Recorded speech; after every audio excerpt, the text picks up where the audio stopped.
धमकी दे रहे हैं? क्यों धमकी दे? आप क्यों धमकी दीजिएगा हमको? आपने क्या कहा, इसको समझाओ। यही दोषी है जितने राजेश राम छोड़। कृष्णा वल्लरू जी राजनीतिक आदमी आपको दिखते हैं? एक बात बोलिए ना, हमको ये बता, आप दे दीजिए। आप कांग्रेस का भला अगर सोचते हैं तो कृष्णा वल्लरू जी आपको राजनीतिक आदमी दिखते हैं? नमस्कार, मैं हूं विजयश्री और स्वागत है आपका सियासत नगरी में। बिहार विधानसभा चुनाव में मिली करारी हार के बाद कांग्रेस पार्टी के भीतर गहरी उथल-पुथल शुरू हो गई है। चुनाव परिणामों ने जहां महागठबंधन को झटका दिया, वहीं कांग्रेस कार्यकर्ताओं का गुस्सा अब खुलकर सामने आने लगा है।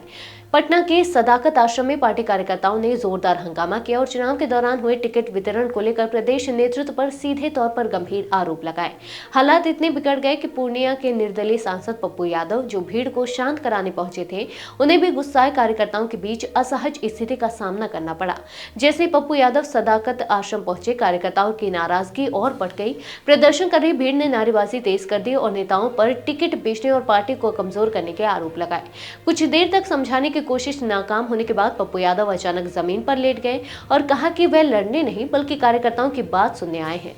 लेकिन उनकी यह कोशिश भी गुस्से को कम नहीं कर सकी और भीड़ लगातार टिकट चोर, गद्दी छोड़, कांग्रेस को बर्बाद करने वालों को हटाओ जैसे नारे लगाती रही। कांग्रेस कार्यकर्ताओं का आरोप है कि टिकट वितरण पूरी तरह से पैसे और सिफारिश के बल पर हुआ।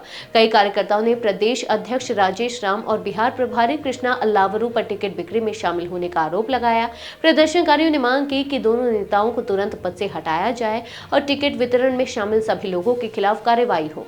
कुछ कार्यकर्ताओं ने पप्पू यादव और अन्य वरिष्ठ नेताओं पर भी चुनाव प्रबंधन में गंभीर लापरवाही का आरोप लगाया। बिहार विधानसभा चुनाव में कांग्रेस का प्रदर्शन काफी निराशाजनक रहा है। 2020 के चुनाव में जहां कांग्रेस ने 19 सीटों पर जीत हासिल की थी, वहीं इस बार पार्टी केवल 6 सीटों पर सिमट गई।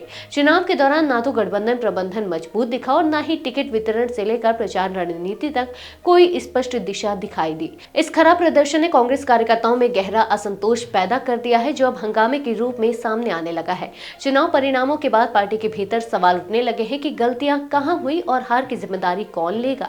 प्रदेश नेतृत्व की भूमिका, गठबंधन पार्टियों के साथ समन्वय और जमीन पर कमजोर संगठन, सभी मुद्दे चर्चा में हैं। सदाकत आश्रम में हुआ यह हंगामा इशारा करता है कि कांग्रेस के अंदर असंतोष सुलग रहा था, जो अब विस्फोटक रूप ले रहा है। पप्पू यादव की मौजूदगी भी इस गुस्से को शांत नहीं कर सकी, जिससे साफ है कि पार्टी में बड़े बदलाव की मांग तेज होती जा रही है। आज के लिए बस इतना ही। अगर आपके इलाके में कोई राजनीतिक लापरवाही, भ्रष्टाचार या जनहित से जुड़ी समस्या है तो आप चुप मत रहिए, अपनी शिकायत हमें भेजिए।